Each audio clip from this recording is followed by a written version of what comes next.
recently learned that the term windbreaker doesn't refer to an asshole as I had always assumed, but in fact actually refers to an article of clothing most often worn by an asshole. Do you think that premature ejaculation is the cause of premature babies? Do you think it's better to be a one-trick pony or more of a slutty horse whore? I'm not sure about the syntax either. Do you think that there's a worse scam on consumers than gift cards? Like, I'm not sure. Maybe the sale, that's pretty bad too. Like the last time, but I hate gift cards. Like the last time I got one, I tried to return it. My grandmother though loves gift cards. Like she's given me and my sister like gift cards exclusively for the last couple years.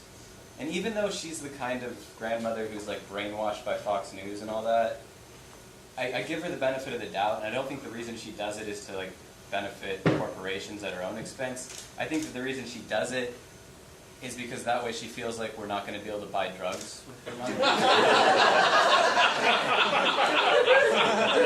Ironically enough, twice in high school, I managed to buy drugs with a gift card. So one of the times, it's just average night with my friends. We're just driving around the neighborhood, going through our phones, trying to see if any girls or drug dealers will talk to us. And so we get a bite finally, and we go meet this guy, and then we're there, and we all empty out our pockets. We got like $4, an iTunes gift card, and a Borders gift card. So we hand it over to my friend, who's the most persuasive of us. He goes to talk to the guy, and he comes back with 2 grams of weed and the Borders gift card. So we ask him, what happened? And he's like, well, he was like, oh, this sucks, but I'll take it. But not the Borders gift card, I don't read. What an Alexander dumbass. Like the real reason, like I get that a lot of people don't read, but I mean, the real reason that I was like, this guy's a dumbass, is that iTunes gift cards aren't worth anything. Like, music is free, and back then, there weren't even any cool apps, like, to buy with it. Like, what were you going to do with that? And I think it was also used, too. You know, if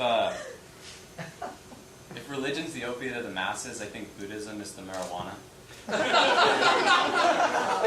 You know, I mean, it's not technically a religion, it's not technically an opiate. They're both just kind of harmless to other people that you can kind of know about. That's all right.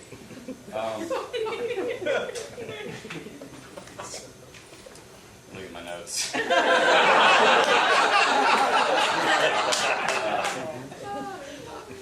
Oh, have you guys seen the new Middle Eastern FX affiliate, like of the TV channel? No? Oh, it's pretty good. You should check it out. So far, my favorite show is It's Always Sunni in Palestine.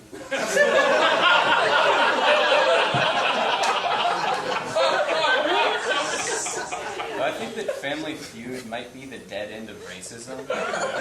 I'll watch it and I'll feel simultaneously persecuted and racist. I think that show is actually offensive towards every specific group of people, except maybe not the mentally challenged, and that would just because they're missing it, but it is actually. Not that I find it good. I just watch the show and I'm nauseated, and I can't escape it because they play it at the break room where I work. So I go in there, I'm just trying to eat a snack, and then it's just awful. I'll just vomit all over the table, and then like our token black employee comes in. I try to pretend I wasn't watching it, but he sees the vomit. He knows. So would you guys mind terribly if I read a little bit of poetry? Okay. So I'm going to read some poems that I wrote under a couple different pen names. I have many pen names, like Big Paper Mate, but first I'm going to read a T.V. Eliot poem. T.V. Eliot's really my more pretentious outlet for my poetry.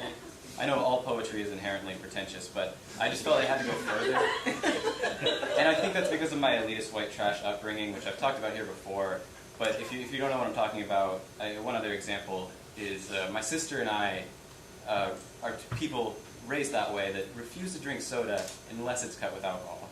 I'm just going to read a poem by Big Paper Mate. It's called Lone Packing Peanut of My Discontent.